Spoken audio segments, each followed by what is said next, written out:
Hey, yo, man, what's up, man? It's your man's Obie Trice. BME is in the building right here with B-Shine. What inspired me to start rapping was, The Box. I had this cable channel called The Box back home in Detroit. And a lot of MCs, mainly New York based, but, West Coast I was involved in. Not too much the South back then, but, Big Daddy Kane, Eric B. and Rakim, Kwame, Onyx, Jay-Z, Nas, Biggie, all those cats, was definitely influences. And, Ice Cube on the West Coast, NWA, King T, it was just a gang of people that I was interested in. The Ghetto Boys, no doubt, from the South. But yeah, it was definitely, a mixture of artists that got me into, wanting to do music. When I was about 13, 14, I was doing, little open mic spots at the hip hop shop in Detroit where, a lot of artists would go and do their music. It was one of those things where, all the city would come out and perform at the hip hop shop. Maurice Malone's clothing store. He was starting a clothing store in Detroit, and he also had, it was like a boutique of underground hip hop style clothing with like a wooden floor in the middle with a DJ, up in the corner, and all the local artists would come there and perform every weekend, every Saturday. So that was how I started getting into it and getting my name spread around the city of Detroit. One of my favorite early memories was probably seeing Eminem get on from Detroit. That was like, we a city, y'all know we in bankrupt today, but back then, Motown was years ago when we had opportunity, but it's not really industry there in Detroit like that, so to see somebody out our city that actually take it to a whole nother level in music, that was just an inspirational moment. I would bring Eminem's music to the hood, and a lot of motherfuckers like, get that white motherfucker out of here, man. Nobody want to hear that shit. I'm like, you gotta listen to this white boy, man. And gradually, he even attracted the urban community as well as the pop side of music. So, it was just one of those things where it gave you hope that you can take it, the music, further than locally, when he came out. That was big for me.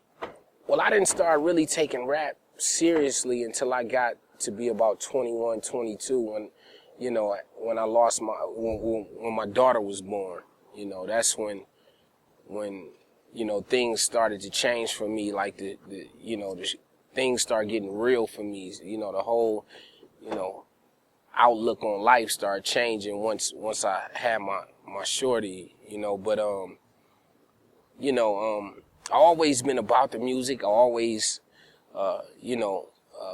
made records when I was younger, when even in the 16, 17, 18 eras. But when I got to be about 21, 22, that's when I started taking my hustle money and putting it into studio time and taking my CDs and selling them out the trunk of my whip, and just clicking up with a lot of Detroit artists and doing open mics real tough and taking it real serious, when Kobe was born.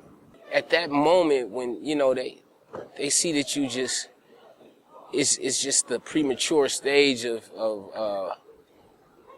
developing something special, it's really like you still just on the block to them. You know what I mean? It's really like you still got a sack and you on the corner, so, the family really didn't engage into the idea that this is something big until I actually signed. You know what I mean? My mother used to be like, I know he love it because she bought me karaoke machines when I was just a youngin'. But, the grind on developing the name and you know, still running the streets at the same time, nothing is etched in stone and no foundation. She looked at it like it was just the streets until it became, you know, special.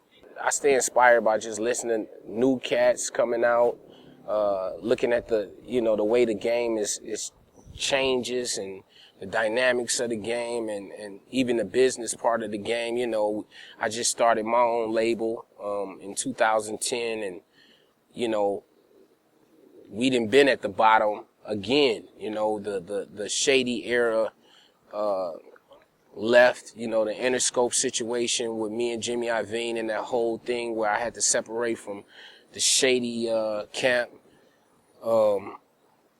And, you know, just taking time off from the game. And, you know, you can't take time off in the game. You know, you got to keep it moving. But sometimes, you know, you have to when, you know, so many things, so many black clouds was over our head and so many things was happening. My man Proof got killed, you know, 3 months prior to that. I was shot in the head, you know, almost died, you know, and then, you know, then the separation with Shady, with Interscope. You know, Eminem tried to save the situation, but, you know, he couldn't. And so, you know, it was just all this domino effect of just blows. And then personal life issues and shit going on, you know, people suing me and shit and just a lot of things happening. So, you know, I just had to take a breather from it and, you know, try to reevaluate the situation and just, reconstruct the whole team back, you know. We a new company, man. We trying to, you know, instead of Interscope, who had all the A&Rs and this, that, and the other, who would take your records into places and the financial process of spending money and all that stuff. Now it's like we spending money out our pockets. We got to budget things correctly. You know, I'm the one in these meetings, meeting people, you know, and meeting these people that I need to put me in different places as far as my music getting heard. So it's really not nothing overcame just yet. We still grinding, you know what I mean? And so, you know, once we see, you know, some light from that, you know, some change and you know, the ball get to rolling properly how it should, then I could say we overcame and, you know, we in a good place. But right now it's just dirty grind. You know, probably working with Dr. Dre was definitely a big step for me. You know, I grew up to Dude, and for him to be in the same studio as me and to be able to create with him, you know, it was definitely a major accomplishment for me, you know.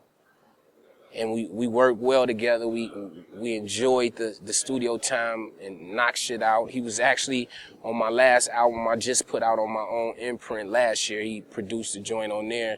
And, you know, just staying family with those dudes, staying family with Eminem and my crew. And, you know, that was just a big accomplishment. Working with 50 and G-Unit, all those cats, Yayo, Game, Buck, you know, Banks, you know, that, to me, that's G-Unit. You know, that'd be a hell of a reunion if I could see all them, you know, come back together and do a G-Unit album. That'd be dope. You know what I'm saying? Just that type of shit. You know, that whole D12, you know, we ran the early 2000s, man. You know what I'm saying? It was just, you know, we was getting it in back then. So, you know, that was just a great time in my career.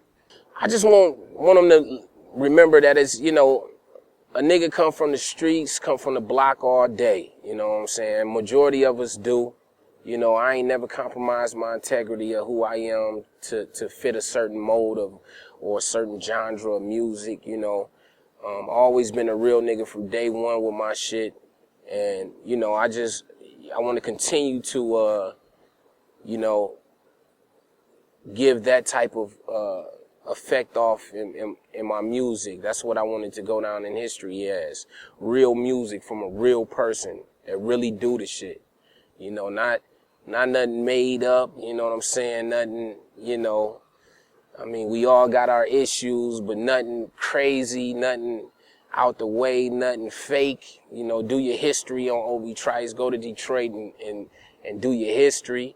You know what I'm saying? I mean, I just want to give off real music and create careers as well. You know, I want to create careers. I want to, you know, I want this label BME to be something special in the future. You know, I'm still young, you know, even though, you know, I came out when I was young, but I'm still out here young and I still got the energy. And as long as these cats these old motherfuckers who keep rapping, I'm gonna keep rapping. You know what I'm saying? So shit, you know, I just want to touch the people with real graceful music from here and beyond. You know, that's basically it.